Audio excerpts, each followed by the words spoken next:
bersuka di dalam Tuhan.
Tiba saatnya kita akan memberikan persembahan, tapi sebelumnya kita bersatu di dalam doa.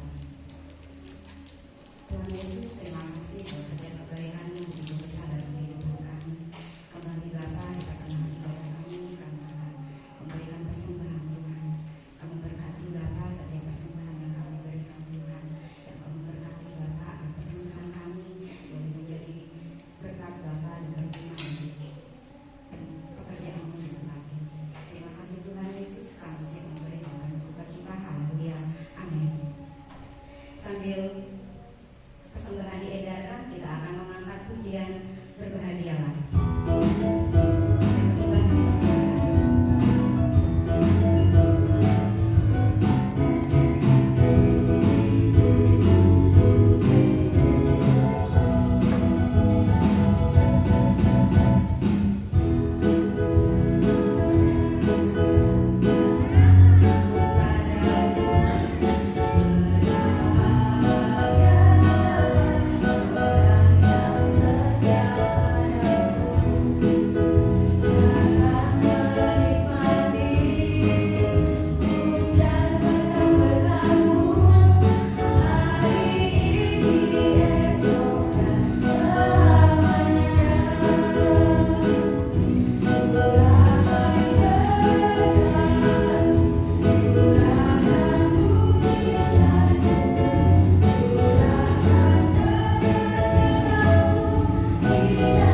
firman yang kami dengar pada sore hari ini Bapa, boleh meresapi dalam hati kami Tuhan, dan boleh menjadi kekuatan dalam hati kami, dan boleh menjadi landasan dalam kehidupan kami Tuhan.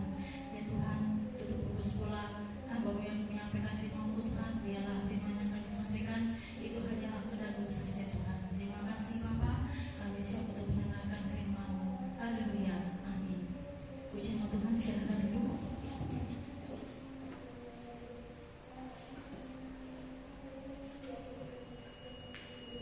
Salam.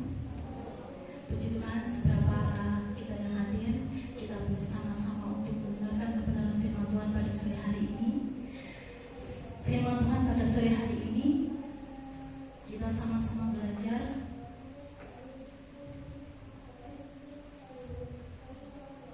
dari kitab Perjanjian Lama.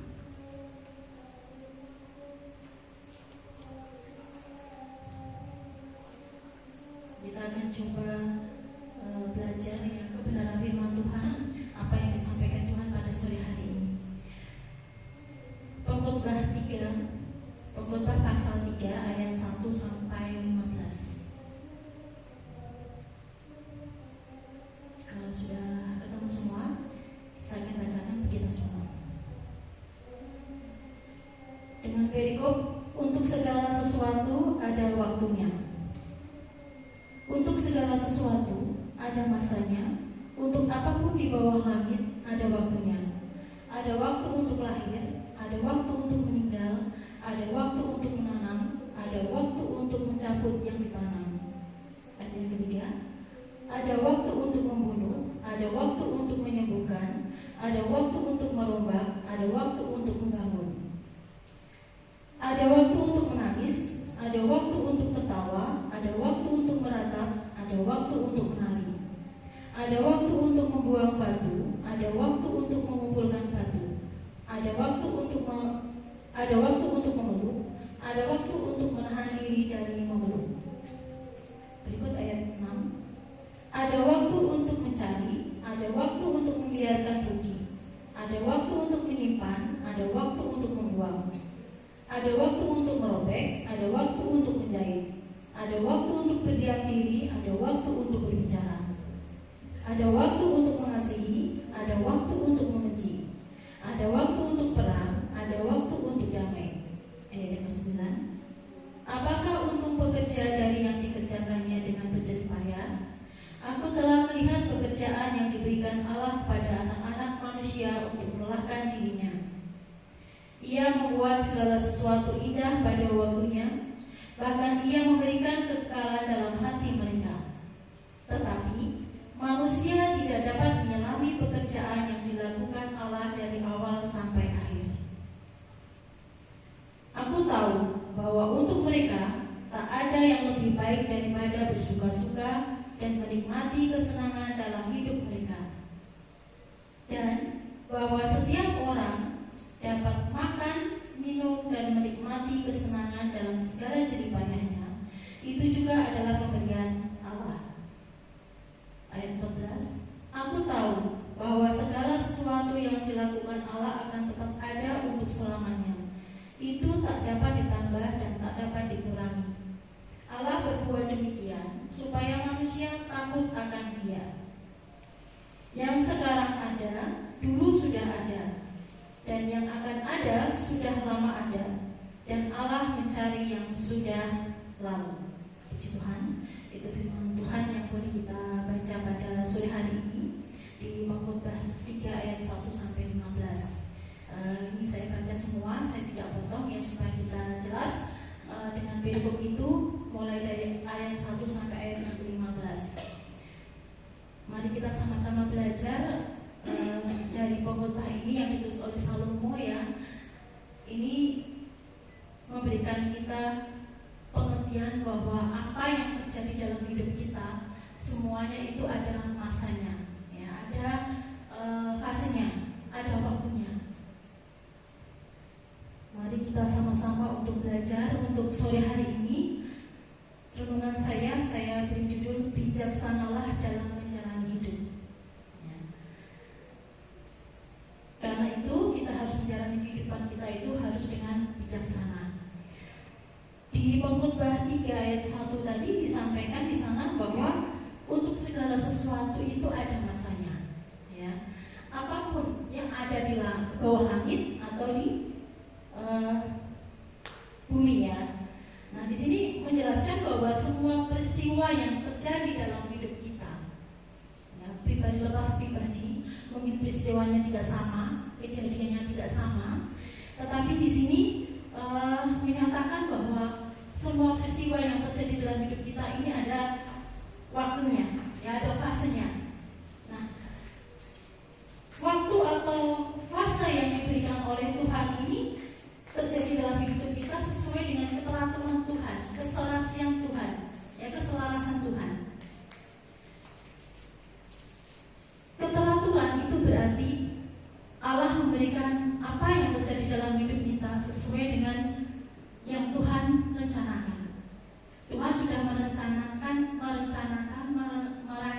kehidupan kita, ya, pribadi lepas pribadi. Itu semua mempunyai waktu sendiri-sendiri. Walaupun mungkin kejadiannya hampir sama, serupa, tetapi masa atau waktunya itu pasti berbeda. Ya. Ada yang sudah mengalami, ada yang belum mengalami, ataupun mungkin baru akan mengalami. Nah, itu semua sudah dirancangkan oleh Tuhan, sudah direncanakan oleh Tuhan di dalam hidup kita. Lalu bagaimana kita menyikapi peristiwa yang terjadi dalam hidup kita, kejadian yang menimpa kita, ya, apakah kita akan meninggalkan Tuhan atau tidak? Nah, untuk itu dari perikop ini kita belajar bagaimana menjalani hidup kita dengan berbagai peristiwa dengan bijaksana. Bijaksana dalam artian apa? Sesuai dengan aturan Tuhan, sesuai dengan kehendak Tuhan. Di dalam ayat 1 tadi di sana dikatakan bahwa semua ada waktunya. Berarti di sini semua yang terjadi dalam diri kita sebagai orang percaya, kita harus yakin bahwa apa yang terjadi dalam diri kita ini adalah kehendak Tuhan. Tuhan merencanakan apa yang terjadi dalam hidup kita. Itu bukan tanpa solusi, ya, bukan tanpa penyelesaian. Tuhan memberikan peristiwa, memberikan kejadian dalam hidup kita, baik itu senang, susah, sedih, ya, itu pasti ada penyelesaiannya. Karena Tuhan menciptakan kita, itu karena Tuhan sayang sama kita. Nah, Tuhan memberikan apa yang terjadi dalam hidup kita, tentunya kita juga harus mengimani itu, bahwa Tuhan akan menyelesaikan dengan aturan Tuhan, ya, dengan keserasian yang diberikan Tuhan. Di ayat 2-8, saya tidak akan baca ulang. Di sana jelas sekali bahwa ada waktu untuk lahir, ada waktu untuk menikah dan seterusnya. Itu menyatakan bahwa di dalam kehidupan kita ini ada masa demi masa yang harus kita lewati. Apapun yang Tuhan berikan untuk kita, apapun yang Tuhan rencanakan untuk kita, kita diharapkan selalu berpegang teguh kepada Tuhan. Jadi hidup kita dalam menjalani hidup dengan permasalahan yang ada, dengan setiap peristiwa kejadian yang ada, yang berbeda-beda, ya, tentunya kita harus melaksanakannya, harus menjalaninya dengan bijaksana. Memberikan gambaran di ayat 2-8 tadi, memberikan gambaran kepada kita bahwa sebuah proses hidup itu harus ada keseimbangan, ya, harus ada keselarasan dalam hidup. Nah, di sana dinyatakan bahwa kalau ada kelahiran, ada juga kematian. Ada waktu kita menanam, ada waktu juga kita untuk mencabut yang ditanam. Nah, ini sama juga dengan memperlihatkan kita sebuah proses, ya, dalam kehidupan kita tidak mudah. Ada banyak hal yang terjadi dalam hidup kita. Ada banyak permasalahan, ada banyak kejadian yang menimpa hidup kita. Nah, sehingga di sini dengan proses itu Tuhan mengharapkan kita supaya hidup kita seimbang. Seimbang dalam artian bagaimana kita menjalani hidup di dunia dan juga bagaimana kita berhubungan dengan Tuhan secara pribadi. Kalau kita hanya menjalankan kehidupan di dunia saja, maka hidup kita akan sia-sia. Karena apa?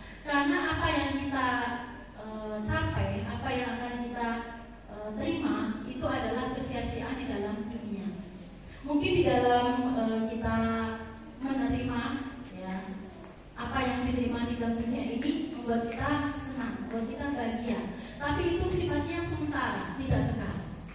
Tapi kalau kita menyeimbangkan diri kita dengan kehidupan secara spiritual, ya, artinya dengan kehidupan dunia ini kita bisa laksanakan, kemudian kita berhubungan dengan Tuhan secara pribadi juga bisa kita laksanakan, maka hidup kita akan seimbang. Ya.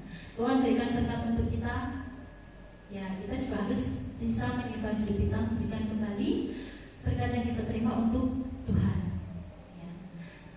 Berikutnya di ayat yang 9 dan 10 dari perikop itu di Pengkhotbah 3 9 dan 10, coba kita baca sekali lagi. Apakah untuk pekerja dari yang dikerjakannya dengan berjerih payah? Aku telah melihat pekerjaan yang diberikan Allah kepada anak-anak manusia untuk melelahkan dirinya. Nah, dari ayat itu Salomo ya menulis surat Pengkhotbah ini mengingatkan kepada kita bahwa apa yang kita lakukan di dunia ini sebenarnya sangat melelahkan. Makanya tadi kita harus perlu keseimbangan, keselarasan berhubungan dengan Tuhan. Supaya apa? Ketika kita lelah menjalankan kehidupan dunia ini, kita bisa berhubungan dengan Tuhan. Kita akan berdoa kepada Tuhan, ya, minta kedamaian, meminta ketenangan, supaya ketika kita menghadapi kelelahan di dalam dunia ini kita tidak mudah putus asa. Ya. Apapun yang terjadi yang Tuhan berikan kepada kita, kalau kita berpandangannya hanya untuk dunia, itu pasti akan melelahkan kita. Menggambarkan bahwa manusia itu harus tetap berjuang. Ketika kita menghadapi permasalahan, kita berjuang untuk menyelesaikan. Ketika kita mendapatkan kesulitan, kita berjuang bagaimana untuk menyelesaikan kesulitan itu. Ketika kita mendapatkan kesenangan, ya, kita juga harus bisa menyelesaikan. Supaya apa? Supaya kita tidak tinggi hati, tidak sombong. Ya, kita mendapatkan sesuatu yang membuat kita senang, rasa kita puas. Ya. Tapi kalau kita tidak secara rohani kita tidak berhubungan dengan Tuhan, tentunya sebagai manusia kita akan merasa sombong, ya, merasa tinggi hati. Karena apa? Wah, saya bisa mendapatkan hal-hal yang saya inginkan di dunia. Orang lain tidak bisa, saya bisa, misalnya seperti itu. Ya. Nah, sehingga dengan keseimbangan tadi, ketika kita mendapatkan kesenangan, ya, ada keselarasan kita dengan Tuhan, kita tidak merasa sombong. Karena apa? Tuhan berikan kepada kita berkat, ya semuanya itu Tuhan berikan untuk kita. Tapi kan itu semua milik Tuhan. Kalau misalnya Tuhan sudah berkehendak, apapun yang terjadi dalam hidup kita, ya Tuhan akan ambil, gitu. Ya. Nah, kita juga tahu ya di mana-mana untuk pada akhir-akhir ini terjadi bencana, ya, banjir, tanah longsor dan sebagainya. Itu karena apa? Ya, sebagian besar karena kesombongan manusia. Manusia tidak sadar bahwa dengan apa yang dia miliki ini, itu sebenarnya adalah titipan dari Tuhan. Nah, kadang-kadang manusia berpikir tadi, saya bisa kaya, saya bisa beli ini, saya bisa beli itu. Tapi dia tidak memikirkan bahwa dia bisa itu karena siapa? Karena pemberian Tuhan, karena berkat dari Tuhan. Nah, sehingga ketika dia berpikir seperti itu, akhirnya Tuhan murka, ya. Dia tidak bijaksana dalam menerima berkat Tuhan. Dia tidak bijaksana dalam menjalani hidup yang sudah diberikan oleh Tuhan. Nah, sehingga ketika Tuhan sudah berkehendak, ya sudah diambil, makanya cepat dia diambil.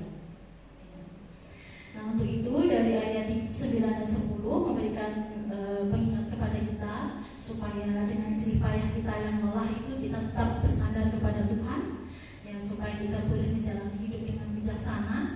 Kalau Tuhan berikan berkat kepada kita yang melimpah, ya kita jangan lupa kepada Tuhan. Dan mungkin ya boleh kita membantu sesama, ya. Yang kekurangan boleh kita bantu, kemudian yang kesulitan mungkin boleh kita bantu juga, ya, supaya berkat Tuhan ini juga berguna bagi orang lain. Kemudian di ayat ini juga memberikan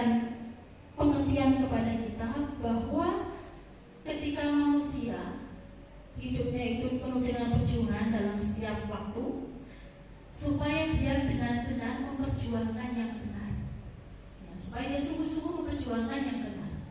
Artinya apa? Supaya hidupnya itu tidak sia-sia. Nah, kalau tadi dikatakan di situ bahwa hidupnya itu melelahkan, kalau dia tidak bersandar kepada Tuhan, dia tidak berpasrah kepada Tuhan, tentunya di situ hasilnya juga akan sia-sia. Ya. Menggambarkan manusia harus hidup dalam perjuangan setiap waktu dalam hidupnya, supaya mereka juga mengenal apa yang benar, apa yang dikehendaki oleh Tuhan. Berikutnya di ayat itu juga, ini mengingatkan kepada kita supaya kita boleh menikmati kehidupan, tetapi tetap berserah diri kepada Tuhan. Kita sebagai manusia mungkin bisa beli rumah mewah, mobil mewah, ya. Tetapi kebahagiaan itu tidak bisa dibeli dengan itu. Ya. Kadang-kala kita punya segalanya, tapi kebahagiaan tidak ada. Atau mungkin bisa beli obat yang mahal, atau mungkin beli vitamin yang mahal, ya. Tetapi kesehatan kehidupan itu tidak bisa dibeli dari itu. Kesehatan kehidupan itu semuanya dari Tuhan. Ya, kita tidak bisa berbuat apa-apa kalau Tuhan itu sudah berkehendak. Ya, jadi ini sebagai pengingat kita bahwa kita sebagai manusia ya harus hidup sesuai dengan aturan Tuhan. Kemudian kita menjalankan hidup kita ini secara bijaksana, memberikan berkat bagi orang lain yang memerlukan, membantu orang lain yang kesulitan, ya, supaya hidup kita nantinya bisa mencapai pada sebuah kebenaran sesuai dengan kehendak Tuhan. Kemudian di khotbah itu juga mengingatkan kepada kita tentang keindahan. Keindahan yang bagaimana yang dimaksud di dalam khotbah ini? Coba kita lihat di ayat yang ke-11.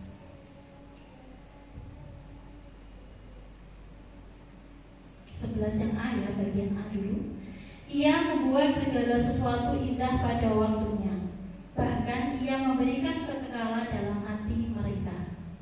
Nah, ini menggambarkan kepada kita bahwa kita punya pengharapan kepada Allah, ya, pengharapan karena hidup yang kita jalankan tadi dengan kebijaksanaan, ya, dengan aturan Tuhan, ya, dengan keselarasan dengan Tuhan.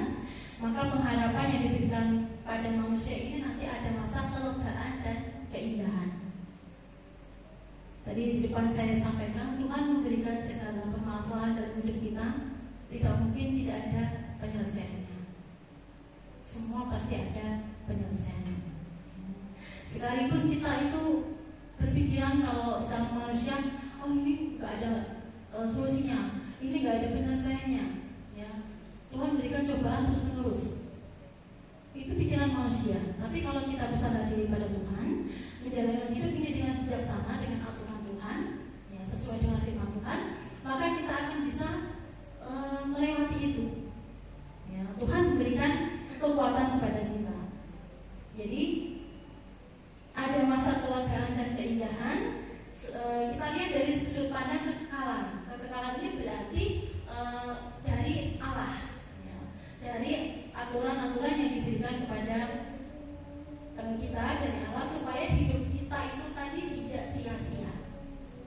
Kalau kita berpikiran secara manusia, itu hidup kita akan sia-sia. Nah, gimana caranya supaya kita tidak sia-sia dalam jalan hidup ini? Ya tadi kita harus menjalani kehidupan bernilai kekal.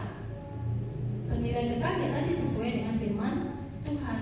Bekerja supaya kita menjalani hidup dengan benar, kemudian membuahkan hal-hal yang benar juga. Kalau kita bekerjanya tidak benar, otomatis buahnya juga tidak benar. Nah, kalau kita bekerjanya tidak benar, hasilnya tidak benar, buahnya tidak benar.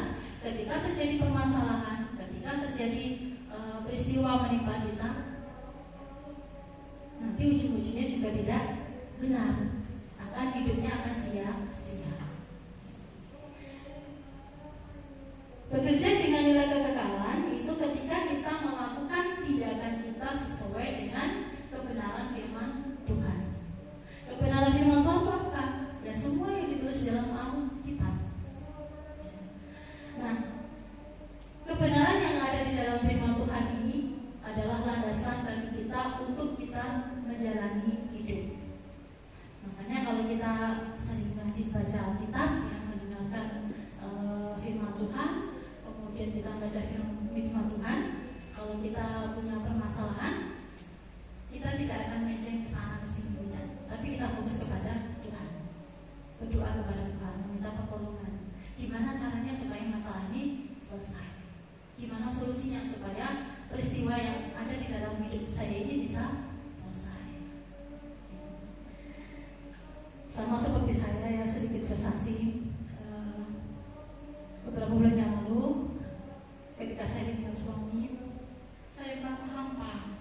dapat menyelami pekerjaan yang dilakukan Allah dari awal sampai akhir. Nah, ini mengingatkan bahwa ada keterbatasan dalam diri manusia. Semua yang ada di dalam manusia, semua peristiwa yang dialami manusia itu adalah kehendak Tuhan atau kedaulatan dari Allah. Jadi kita menyadari bahwa manusia itu punya keterbatasan. Nah, karena punya keterbatasan tadi, supaya kita bisa melewati hidup, ya, supaya kita bisa menjalani hidup dengan bijaksana tadi, ya kita harus berserah diri kepada Tuhan. Yakin dan percaya bahwa Tuhan itu akan membuat indah pada akhirnya. Karena apa? Di ayat yang 11b ini tadi, kita tidak dapat menyelami, ya, pekerjaan Tuhan, tidak dapat menyelami pikiran Tuhan. Sekalipun kita mungkin sudah merencanakan, ya, dari A sampai Z, merancangkan hidup kita dari A sampai Z. Tapi kalau Tuhan rancangannya lain, rencananya lain, ya tidak akan terjadi. Nah, sehingga banyak sekali misteri Allah yang mungkin tidak bisa kita pahami, ya, kejadian-kejadian yang mungkin secara manusia tidak bisa kita pahami. Tapi kita percaya bahwa apa yang terjadi dalam hidup kita, apa yang peristiwa yang terjadi dalam hidup kita itu adalah sudah memang direncanakan, dirancangkan oleh Allah. Allah berdaulat di dalam diri kita. Ya. Kita hanya melakukan yang terbaik dalam setiap proses kehidupan kita.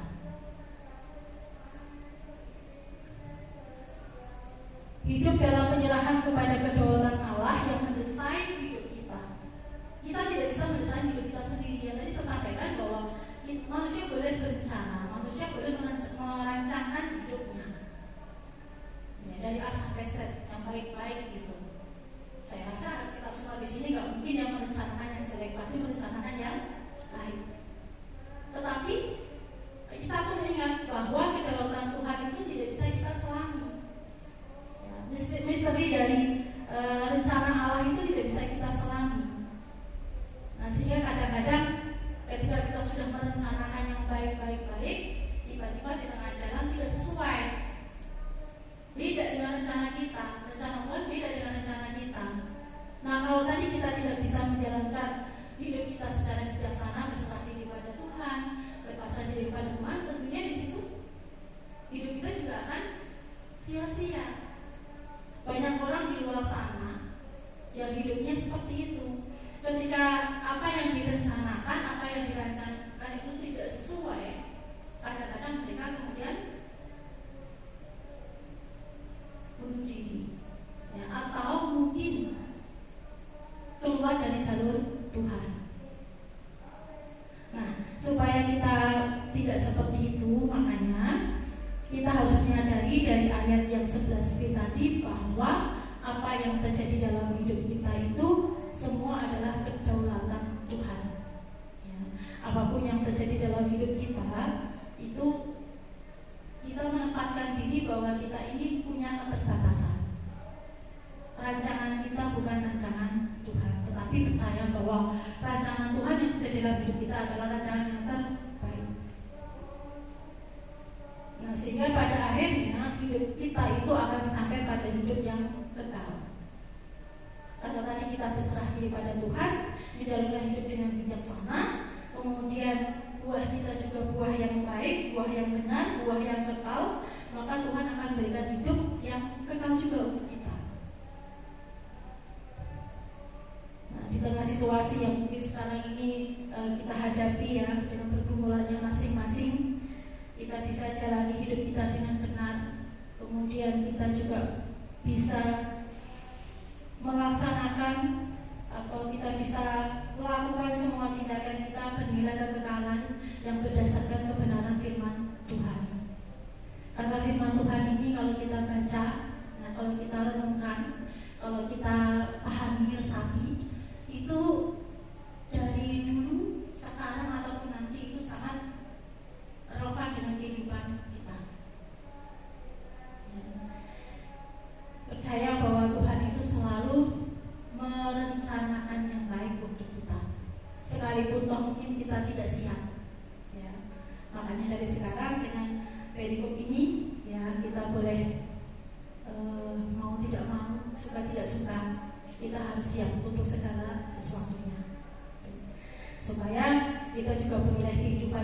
bersama-sama dengan Tuhan.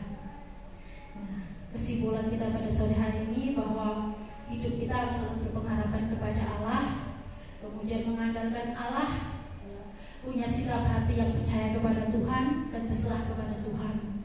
Supaya apa? Supaya kita bisa menjalani kehidupan ini dengan bijaksana, sesuai dengan kehendak Tuhan, sesuai dengan kebenaran firman Tuhan.